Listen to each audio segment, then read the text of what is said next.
Let me know. Perfect. Jazakallah khair. So this is just a quick overview of how the itinerary will look like. Now we will do this a detailed version on the 18th, but I just want everybody to see what it looks like. So I am going to start that you're already in Medina. All the other detail we'll talk about it. We're already in Medina. This comes the day of the 7th. As Brother Rami said, we will have the trains early in the morning. We'll take the train from Medina to Mecca for our Umrah. That is that we do before the Hajj, the day of Hajj, which is Mina. And we'll discuss this with why we're doing this and the Umrah and the Tamattu and all this stuff. Inshallah, next Saturday. I see Imam Muhammad has joined, alhamdulillah, as well. And this is all going to be covered next Saturday. For that Umrah itself, we will, you need a ihram, and then because you will do your ghusl and all the stuff before you put on the ihram, the only thing you need at that time is most of the time is a little backpack with your medicine in it that you need immediately during that time. Your medicine in it. You want a soap, you can, a small bar which is unscented. If you need to go to the bathroom, you can wash your hands with it and all this stuff. And we even do say get unscented deodorant or get unscented sanitizer, because what it does, because if you take the unscented sanitizer anywhere you have any scent coming, you can actually put it on there, because that's bacteria, right? And that will basically take care of it. That's all you need for Umrah itself. And then whatever you need to make Umrah and your energy pack and all this stuff, you can drink whatever you want. So that is not restricting you. You can always go and get Zamzam and all this stuff during Umrah in the Haram itself. So that's very simple. Now comes Hajj time. Just to give you an overview, a very high level overview, how it will go.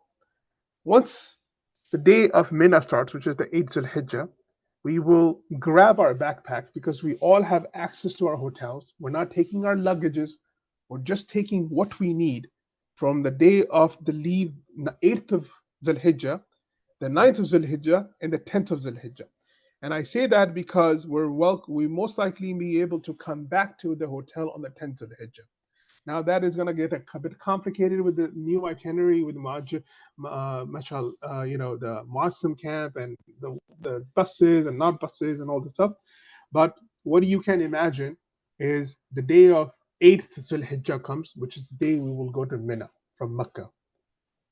8th Dhul Hijjah comes in the morning. We'll tell you, put on your ihram.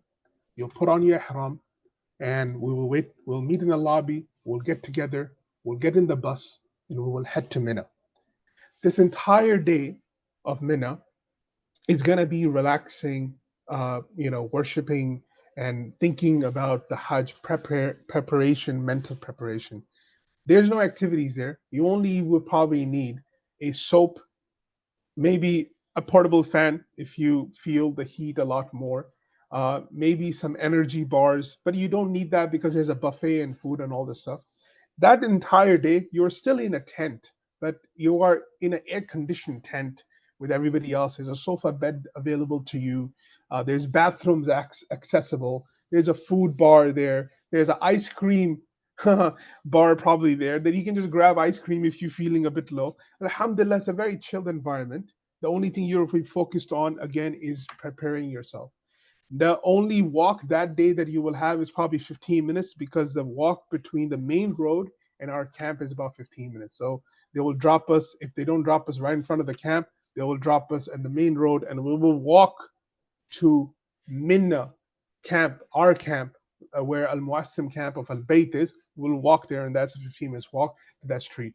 If we got creative, or we got more of the energy, we may actually come to the main road together in the midday after Asr, when it's a bit calmer, just to show you around if you get lost and all that stuff, how to get back to the camp and all this stuff. So we will definitely may actually end up doing that just for the sake of it, but we'll see, inshallah ta'ala. That's the day of Mina. So you can imagine the only thing you need on the day of Mina is, of course, your ihram, the soap. Maybe you don't need that day because there will be probably available. The bathroom may have it, but it's good to have your own soap, so because sometimes they put unscented soap and that becomes a problem. So you will have to use your own soaps. You can get like a bottle that has the liquid soap. That is much easier than a soap itself, because then you'll have to put it into a baggie and all this stuff. That's what you would do. And then after that, inshallah ta'ala, the next day will come. You'll sleep the night on the day of Mina. 8th Dhul Hijjah, and then next morning we'll go to Arafah. Now, this is where, again, you will grab your backpack, whatever you have, because we're all together as well, and then you will go to Arafah. Arafah is again tents, air conditioned. There's outside area as well. But imagine the entire day there is dedicated for you to worship Allah subhanahu wa ta'ala. What would you need at that time? That's a question you should ask.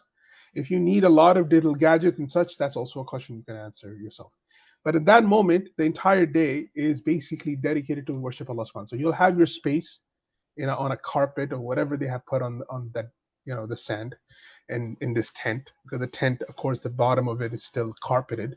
And then you will sit there on your sofa bed, and then you will just think about it. You would rest a bit. Let's say you arrive there before Dhuhr, you rest a bit until Dhuhr. We have the khutbah of Arafah together, and then you are, inshallah ta'ala, going to be dedicated your entire time to worshiping Allah subhanahu wa ta'ala, making dua, connecting with Allah and all that stuff.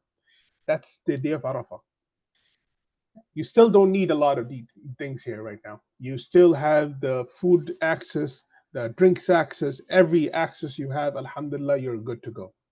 Now comes the movement from Maghrib time comes, and we have to finish Arafah and then go to Muzdalifah.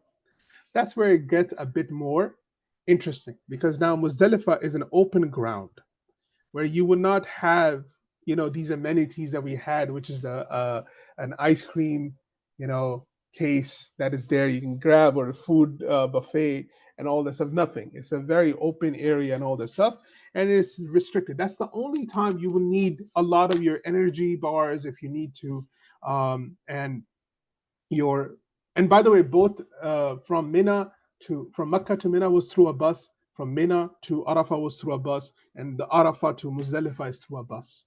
And all of these were buses. Even though we may have waited a long time and such, that's something we can discuss when we get there. But that is basically what's going to happen.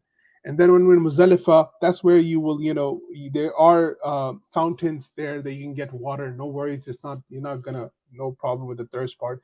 But there are no drinks and like Coca-Cola. There probably are people selling them. You can go always buy them. There are probably people with the stalls, and you can buy a few things there. So you will go, and then we'll rest there. We will take the time. We will, we'll go over what we'll do in Muzdalifah. And then from that point on, we will move from Muzdalifah when we hit whenever the time we have to leave Muzdalifah to back to Mina. Now, this is for Muasim camp, D3103 and D3000. For us, Muasim is closest to Muzdalifah, because we are near the Muzdalifah side, and we'll show you a map next, inshallah. We're closest to Muzdalifah. So we have two options. We can either walk, which will take about 50 minutes to walk to our camp, and we can do that, or we will have to wait for the bus, which will take 2-3 hours, maybe. We'll see. The government issued buses. We can't promise what time they come and all that stuff. And we will get to our camp, and then we can take a break. We can go into our camp, or we can continue walking. And our camp is from Jamarat about 2 kilometers, at another 15 minutes. So about an hour, because to get to the main road is 15 minutes. We have 100 people together. And then from 100 people, we have to walk together all the way to Jamarat, and then do our Jamarat, which will take another 10 minutes to 20 minutes to go around, and then another 16 minutes to come back. Now, this is where we will get creative, because instead of 16 minutes coming back, we can literally that day take 16 minutes and move forward and go to Mecca.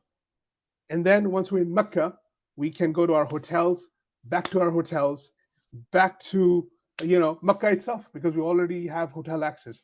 We can go do our Safa Marwa and our Tawaf and all this stuff. And alhamdulillah, at that time, we should have sacrifice done by the government themselves and everything else. When we have done some Jamarat, we can get out of the state of Haram, and then we should be good to go. And then we can either walk back to Mina another 16 minutes, or we can get a bus, whatever the case is. And then from that day on, after the day of Eid, which is the 10th Dhul Hijjah, this is the 10th Dhul Hijjah that I'm talking about, of going to Jamarat and all this stuff. 11th, the only thing we have to do is Jamarat. 12th, the only thing we have to do is Jamarat. And you can now imagine, what do you need for these days? After 11th, you're not restricted to what soap you're going to wear, because you're not in the state of Ihram. You are good. You can do whatever you want. You can, not whatever you want, but the idea is, yes, unscented, scented, all those issues are not there anymore. You're free. You're, alhamdulillah, wearing regular clothes and all this stuff. 11th is okay. 12th is okay. 13th, we'll decide how that goes. But that's basically Hajj in a nutshell. I just wanted to share what it looks like. Now, what do you need in the middle? It's very personal to everybody. And that's why we have the checklist for you. And now you know a bit of how it looks like. We will do this even in a more detailed, inshallah ta'ala, on the 18th with the knowledge you have on the 11th, which is next Saturday. And once you have the entire picture, inshallah ta'ala, you should be ready to know, or ready to have the knowledge that you need to exactly what do you need for the entire trip. I hope that helped.